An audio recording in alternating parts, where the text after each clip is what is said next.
এই অল্প বয়সে তোমার বাবাকে বিয়ে করে ভুল করেছি। কারণ তোমার বাবার সাথে তো আর আমার যায় না, বুঝতে পারছো?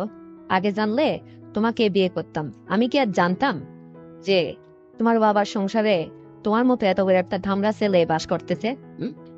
এটা যদি জানতাম তাহলে তোমার উপরেই একটা আমার সুযোগ ছিল। কিন্তু কপালের কি দশা। আচ্ছা, যাই হোক, শোনো বাবা, তোমার বাবাও তো চাকরিতে গেছে, তুমিও তো চিটাগাং গেছো, তো তোমার বাবা তো বাসায় নেই, তুমি কি ফিরবা বাসায় অতি দ্রুত? তখন আমার ছেলে বলে যে হ্যাঁ আম্মু, আমি খুব দ্রুতই চলে আসছি। আর বাবা তো যেহেতু আসছে 1 মাসের আগে, তো আর বাড়িতে ফিরবে না, ততক্ষণে আমি বাড়িতে যেয়ে সেরে আসবো। তখন আমি বললাম যে হ্যাঁ, এটাই একটা সুযোগ, যাই, তুমি দেরি না করে দ্রুত চলে আসো। কারণ তোমার বাবার আসতে এখনো 1 মাস সময় আছে। এই 1 মাসের মধ্যে 2-4 দিন তুমি এখানে থেকে যাও। কারণ তোমার বাবা থাকলে তো আর তোমাকে আমি হাতে পাই না, বুঝতে পারছো? তখন আমার সৎ ছেলেটা বলে যে ঠিক আছে আম্মু, আমি আসছি, তুমি কোনো টেনশন করো না। আর এটাই একটা সুযোগ, যায়, সুযোগকে কাজে লাগাতে হবে। তখন আমি বললাম যে ঠিক আছে, দেরি করো না। তারপরে সে চলে আসলো। আসার পরে সে 3 দিন আমার সঙ্গে, যাই হোক, একটা সুযোগ পেয়েছিল, তো যথেষ্ট করা করলো। কিন্তু তারপরে হঠাৎ ওর বাবা ফোন করছে বাড়িতে। বাড়িতে ফোন করে বলে কি যে বাড়িতে কি আমার ছেলে গেছে নাকি? ওকে তো ফোন করলে ও এটা সেটা বলে। তখন আমি বললাম যে হ্যাঁ, ও একটু অসুস্থ হয়েছিল, তো তাই চলে আসছে। ও 2 দিন থেকে আবার চলে যাবে। তখন ওর আব্বু বলে যে কেন, এই কয়দিন আগেই ও আসলো, আর এর মধ্যেই আবার ও বাড়িতে ছুটিতে চলে গেল, মাঝে মধ্যে এরকম যায়, ব্যাপারটা কি? আমি তো ঠিক বুঝে উঠতে পারছি না। তখন আমি বললাম যে এই, তুমি কেমন ছেলের বাবা, ছেলের উপরে তোমার বিশ্বাস নাই? তুমি ছেলেকে সন্দেহ করো? ছেলে অসুস্থ হয়েছে, বাড়িতে চলে আসছে, 2-4 দিন একটু রেস্ট নেবে, তারপর আবার চলে যাবে। এতে সমস্যা কোথায় তোমার? আর এরকম কথা বলো কেন? তোমাদের বাবা বেটার মধ্যে কি বিশ্বাস নেই নাকি? আমি কিছু বুঝি না। তখন ওর আব্বু বলে যে ঠিক আছে, আচ্ছা, ও সুস্থ হলে ওকে পাঠিয়ে দাও। আমি একটু খোঁজ খবর নিতে যেয়ে দেখলাম যে ও বাড়িতে গেছে, তাই একটু ফোন করছিলাম। আচ্ছা, সমস্যা নেই। তখন যাক, এই ঝামেলাটা তো গেল। তারপরে আমার সৎ ছেলে 3 দিন না 4 দিন থাকলো। থাকার পরে মানে আসলে ওর বয়সটা আর আমার বয়সটা একদম সমবয়সী। আমারও আগে বিয়ে হয়েছিল একবার, সেখানে আমার স্বামীটা দুনিয়া ছেড়ে চলে গেল। পরে দ্বিতীয় স্বামী হচ্ছে ওর বাবা হলো। আর আগে কি জানতাম যে আমার এই হাজবেন্ডের এত বড় একটা ছেলে আছে? আমি যদি জানতাম তাহলে তো ওর বাপকে না করে ওকে বিয়ে শাদী করতাম। কিন্তু কপালের আসলে দশা এটা, বুড়ো মানুষের ঘর করতে হবে। তাই এই পথ আমাকে বেছে নিতে হচ্ছে, কারণ ওর বাবা কি দিয়ে আমার হয় না আসলে। ওর বাবা মুরব্বী হয়ে গেছে, তো আমার সঙ্গে সে তাল মিলিয়ে সংসার করতে পারে না। আমাকে আসলে আমার কোনো কিছুই হয় না। তো এইটা আমি ভাবতে ভাবতে একদিন ঠিক করলাম যে এটা করা যায়। যেহেতু তার ছেলেটা তো অনেক বড় হয়ে গেছে, আর তাকে দিয়ে যদি আমি টোলালাই বলে, আমি তো আর আপন মা না, সৎ মা, সমস্যা কোথায়? এখানে কোনো সমস্যা নেই। তো সিদ্ধান্ত নিয়ে তার সঙ্গে দিনের পর দিন ভাব শুরু করলাম, কথাবার্তা রোমান্টিক, খুব সুন্দরভাবে তার সঙ্গে এই সমস্ত একটু একটু করে তাকে আকর্ষণ দিতে লাগলাম। কিন্তু দেখি যে না, সেও আমার তালে তাল মিলিয়ে সুন্দরভাবে আমার সঙ্গে এইভাবে সায় দেয় কথায়, সে রাজি। আর এইটা আমি আমার কাছে খুব আনন্দের একটা বিষয় গেল যে যাক, জীবনটা তো আর একদিনের না, যে কদিন আসলে সম্ভব হয় আমার সৎ ছেলেকে দিয়ে না হয় আমি আবার অভাবটা পূরণ করে নেব। তো সে, তাকে আমি মাঝে মধ্যে যখনই এইভাবে কল করতাম, ডাকতাম, তো সে আসতো, এসে বলে কি যে কেন যে তুমি এই ভুলটা করছো। আমাকে বলে যে আম্মু, তুমি কেন এই ভুলটা করছো?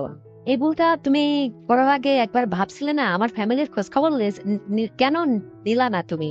যদি একবার খোঁজ নিতে, তাহলে তো আমার খোঁজটা পাইতে যে এই ফ্যামিলিতে মানে বিবাহযোগ্য একটা ছেলে আছে। তাহলে তুমি আমার সঙ্গে এরকম করতে, কারণ তুমি দেখতে শুনতে এত সুন্দর, চেহারা রূপ তোমার। আর তুমি এই এই বয়সে এসে আমার বুড়ো বাবাকে বেছে নিলে। তো যাই হোক, আসলে কপালে থাকলে ঠেকাই কে? এটা তোমার কপাল দশা। তো যাই হোক, তুমি যতদিন আছো অতদিন তো আর আমার বিয়ে শাদী করতে হবে না। মোটামুটি তোমাকে দিয়ে, যাই হোক, আমার জীবনটা তোমার আদর্শ আগে, আমার জীবনটা আমি পার করে দিতে পারবো যতদিন। আর আমার বাবা যদি একসময় অচল হয়ে যায়, বুড়ো হয়ে যায়, কর্মহীন হয়ে যায়, তখন তো তোমাকে আমার এই সংসার থেকে চলে যেতে হবে। তখন নয় তোমার দায়িত্বটাও আমি নিয়ে নেব, সমস্যা কোথায়? তুমি আমার সংসারে থেকে যাবে। তখন হ্যাঁ, আমি বললাম যে বাহ, এত সুন্দর আশ্বাসের কথা, তাহলে তো আমার আর এই সংসার ছেড়ে কোথাও যেতে হবে না, খুবই ভালো কথা তো। তখন আমি বললাম যে তুমি আজকে বড় একটা টেনশন থেকে আমাকে বাঁচালে, কারণ আমি ভাবতেছিলাম যে তোমার বাবার সংসারে আর কতদিনই বা থাকবো। তোমার বাবা যদি সেও বুড়ো হয়ে গেছে, দুনিয়া ছেড়ে যায়, তাহলে তো আবার আমার এই সংসার ত্যাগ করে আবার নতুন কোথাও চিন্তা ভাবনা করতে হবে। কারণ এক ঘর মেরে আসছি, এখানে তো আর এটা হচ্ছে দ্বিতীয় ঘর। এখান থেকেও যদি আমার জীবনটা কপাল দশা হারিয়ে যায়, তাহলে কত সমস্যা, কত চিন্তা ভাবনা। একটা বিধবা মেয়ের জীবনে অনেক চিন্তা ভাবনা থাকে। যাই হোক, সেটা বাবা তুমি আমাকে মুক্ত করলে এই টেনশন থেকে। আমি তোমাকে মানে যা কিছু উপহার দেব, নিজের মন থেকে উজাড় করে দেব। তোমার যেমন খুশি, যত খুশি আমার কাছে তুমি যা চাইবা, যেভাবে তুমি করতে চাও, আমি সেভাবেই তোমাকে দেবো। তোমাকে খুশি করার জন্য আমি থাকলাম, তুমি শুধু আমাকে একটু সাপোর্ট করো বাকি জীবনটার জন্য, বুঝতে পারছো?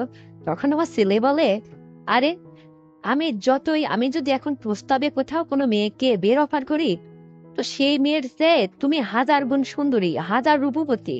আসলে কপালের দশা, তাই তুমি আমার বুড়ো বাবার সংসারে এসে পড়ছো। এই নিয়ে কোনো টেনশন করো না তো।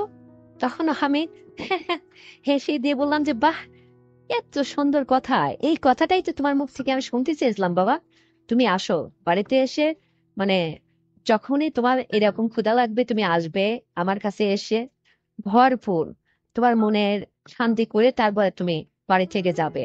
আর আমি তো তোমার মা, আমি তোমাকে যথেষ্ট দিব। এটা মানুষও মাইন্ড করবেন না, মানে আশপাশে মানুষও কেউ এটা মুখ কিছু মনেই করবে না, বুঝতে পারছো?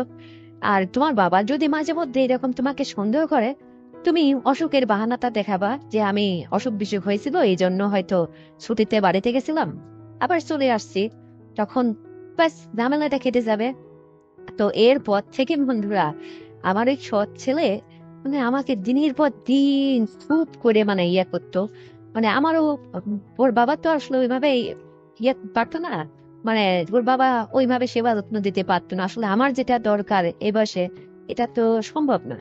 তাই ছেলে নিজেই আসলে ওই দায়িত্বটা নিয়ে আমাকে জীবনটা পরিচালনা করতো। আমার যত খরচ, এক্সট্রা যা কিছু দরকার হতো প্রয়োজনীয়, এবং আমার সমস্ত কিছু দায়িত্ব ওই ছেলেই নিল।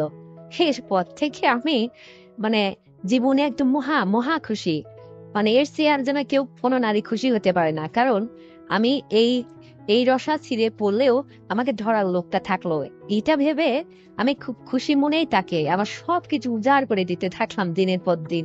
ওর বাবা বুঝতেই না যে আমার বউ এত খুশি কেন, কারণ আমি যে অন্য দিক থেকে সবকিছু সেরে দিচ্ছি, এটা তো ওর বাবা জানতো না। ওর বুড়ো বাবা ওই কোন রকম একটু, তারপরে ওই চলে না, এই আর কি। হ্যাঁ, বন্ধুরা, আমার এই গল্পটি যদি আপনাদের বিন্দুমাত্র ভালো লেগে থাকে, তাহলে এক্ষুনি চ্যানেলটিকে সাবস্ক্রাইব করে দাও, আর ভিডিওতে একটা লাইক দাও, শেয়ার করে অন্যকে দেখার সুযোগ করে দাও। তাহলে আমি খুশি। সবাই ভালো থাকবা, ধন্যবাদ।